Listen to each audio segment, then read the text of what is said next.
In the heart of Silicon Valley, where glass towers gleamed under the California sun, 19-year-old Marcus Williams navigated the bustling streets on a beat-up bicycle, a pizza delivery bag strapped to his back. His worn sneakers pumped the pedals. As he weaved through traffic, the weight of the world heavier than the pizzas he carried. Marcus was no ordinary delivery boy.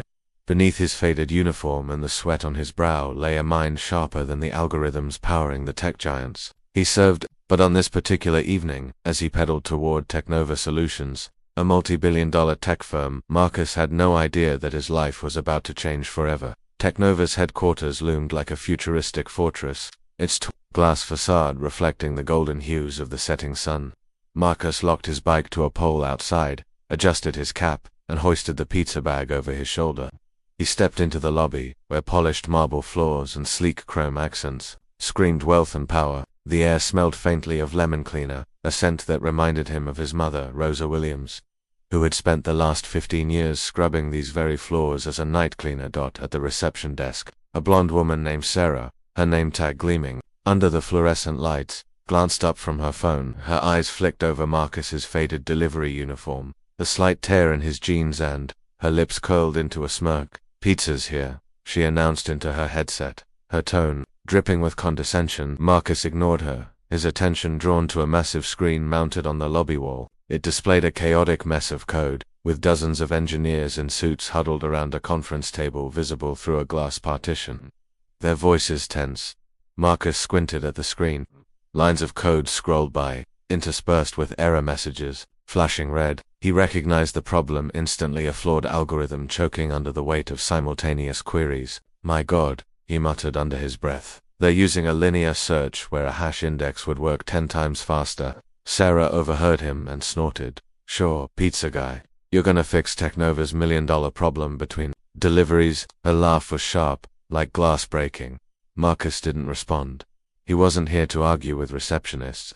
But the code on the screen was like a puzzle begging to be solved, and his mind was already piecing it together. A binary tree reorganization, maybe a distributed hash table, simple fixes that could save the system from crashing. He'd seen problems like this before, not in classrooms or boardrooms, but in the free online tutorials he devoured at night, while his mother slept, her hands still calloused from cleaning. As he waited for payment, a group of executives strode through the lobby, their tailored suits a stark contrast to Marcus's worn-out uniform. At their center was Richard Blackstone, Technova's CEO, a man whose perfectly combed gray hair and steely gaze exuded authority. Marcus couldn't help himself. He stepped forward, his voice steady despite the knot in his stomach. "Excuse me, that algorithm on the screen, you're using the wrong data structure. A hash index would stop the crashes." The lobby fell silent. The executives froze, their eyes locking onto Marcus as if he'd just sprouted wings. Blackstone's lips twitched into a cruel smile.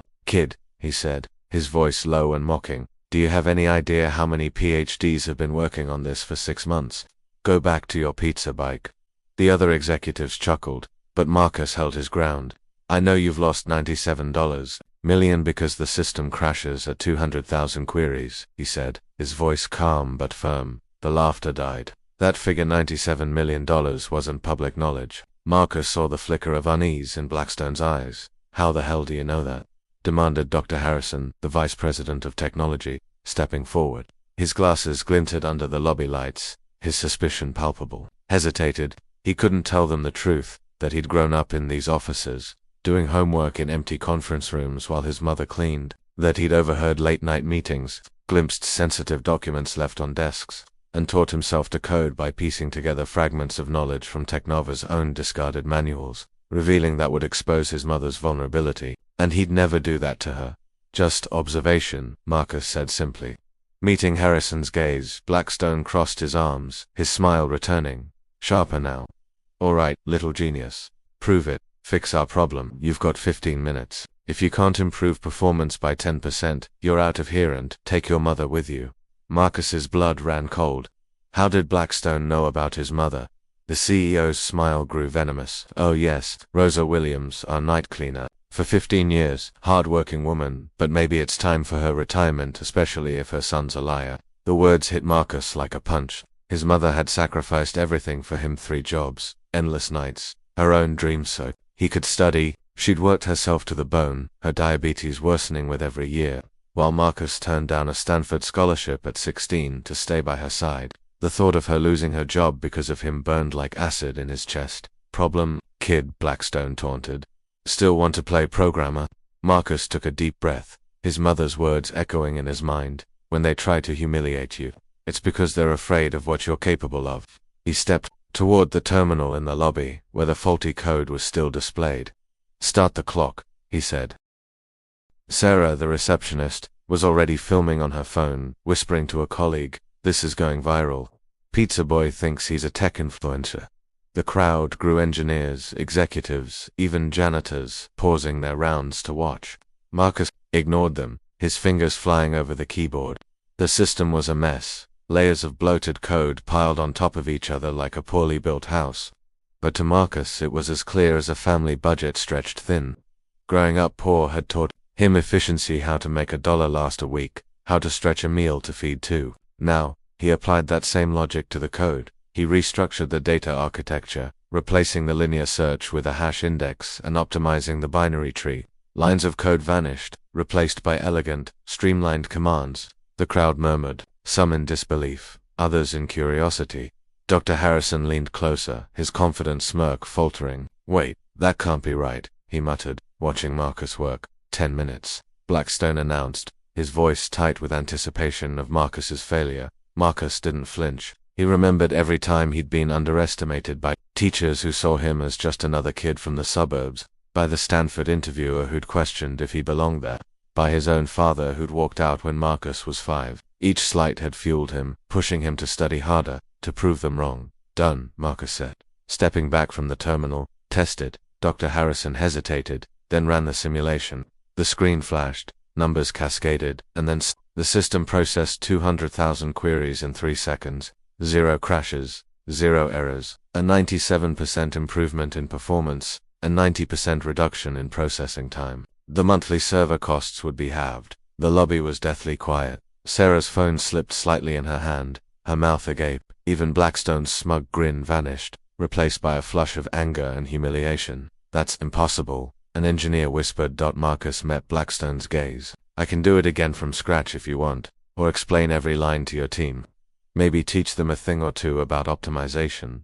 Blackstone's face turned crimson. He slammed his fist on the desk. "This is a trick. You copied that." From somewhere his voice rose, cracking with desperation. "I won't be humiliated by a black pizza delivery boy. Security, get this bum out of here." The silence that followed was heavier than before. Dozens of phones had captured Blackstone's outburst, his words echoing through the lobby like a confession. Marcus stood still, a faint smile tugging at his lips. He hadn't just fixed the algorithm, he'd exposed the man behind the suit. "Interesting," Marcus said calmly, slinging his backpack over his shoulder. "Because under state labor law, racial discrimination in the workplace is a federal crime. And with 20 people filming, I'd say you just made a big mistake." Blackstone's eyes widened, but before he could respond, Marcus turned and walked out, the weight of the moment settling over the room like a storm cloud. That night, Marcus sat at the scratched Formica table in the small apartment he shared with his mother. Rosa was stirring a pot of stew, her hands steady despite years of labor. She turned off the stove and sat across from him, her eyes searching his face. "Tell me everything," she said. Marcus recounted the data code, the challenge, Blackstone's racist outburst, the phones recording it all. Rosa listened, her expression a mix of pride and worry. When he finished, tears glistened in her eyes. "My son," she said, "do you know what you've done? I've probably made the biggest mistake of my life." Marcus sighed. "I've exposed you, put your job at risk." "No," Rosa interrupted, her voice firm. "You showed them who you are. And if that man thinks he can destroy us after 15 years of me cleaning his messes, he doesn't know the Williams family." She stood and walked to the closet, pulling out a dusty shoebox. Inside were letters, emails, photographs, evidence of Technova's dark secrets, fraudulent contracts, records of illegal firings, photos of executives using drugs in the company, bathrooms. Marcus stared, stunned. "Mum, you kept all this." "When you're invisible," Rosa said, her voice tinged with sadness, "people act like you don't exist. For 15 years, I saw and heard things I wasn't supposed to, but..." Next morning, Marcus's phone buzzed with an unfamiliar number. "This is David Chen, TechWatch News," the voice said. I saw the video of you and Blackstone. It's gone viral, 200,000 views in 24 hours. I'm investigating Teknova's labor practices. I need your help. Marcus hesitated. I'm not sure I want to give interviews. It's not an interview, David said. It's a partnership. I have evidence of discrimination and corruption at Teknova, but I need more. Your mother's access, your skills, you could bring this whole thing down. They met at a quiet cafe downtown. David, a middle-aged man with graying hair and sharp eyes, slid a folder across the table. Inside were documents detailing black misdeeds, firing black employees on false pretenses, paying women less than men, tax evasion schemes. Marcus recognized names from his mother's stories, employees who'd vanished without explanation. What do you need from me? Marcus asked. Inside access, David said. Blackstone underestimated you. He'll try to bury this, but if we can get more evidence, we can end him. Marcus nodded, a plan forming. We don't destroy the company, he said. Too many good people depend on those jobs. We take out Blackstone surgically. Rosa, listening in on their next meeting, smiled. The best revenge isn't sinking to their level, son. It's rising so high they feel small looking up at you. Over the next week, Marcus played the part of the unassuming delivery boy by day, but at night, he, David, and Dr. Harrison, who'd secretly joined their cause after recording Blackstone's rants, built a case. They uncovered overpriced contracts, 2 shell companies, systemic discrimination, and insider trading. Meanwhile, Blackstone, unaware of the growing dossier, raged in emergency meetings, demanding Marcus and Rosa be fired and the algorithm discredited. What he didn't know was that a private investigator he'd hired to tail Marcus was being watched by David's sources. Every move Blackstone made, every bribe, every threat added to the evidence piling up against him. The climax came at Teknova's board meeting, billed as a demonstration of leadership. Blackstone, in a tailored suit, addressed the board, investors, and press, his voice dripping with confidence. Today, we'll expose a lying kid and his mother for trying to defame our company. Marcus entered, his simple shirt a stark contrast to the room's opulence. Cameras rolled, capturing every moment. Blackstone accused Marcus of faking the algorithm fix and claimed Rosa had stolen documents. The room buzzed with shock, but Marcus remained calm. That's a serious accusation, he said, pulling out a tablet. I hope you have proof, because I do. He connected the tablet to the projector. Images flashed, Blackstone meeting a Russian competitor, audio of him discussing black market deals, Rosa's evidence of corruption. The room fell silent as Marcus revealed the algorithm's results: $143 million saved, 120% efficiency increase. Then came the video of Blackstone's racist outburst unedited. You set yourself up, Marcus said as federal agents entered, handcuffing Blackstone. I just documented it.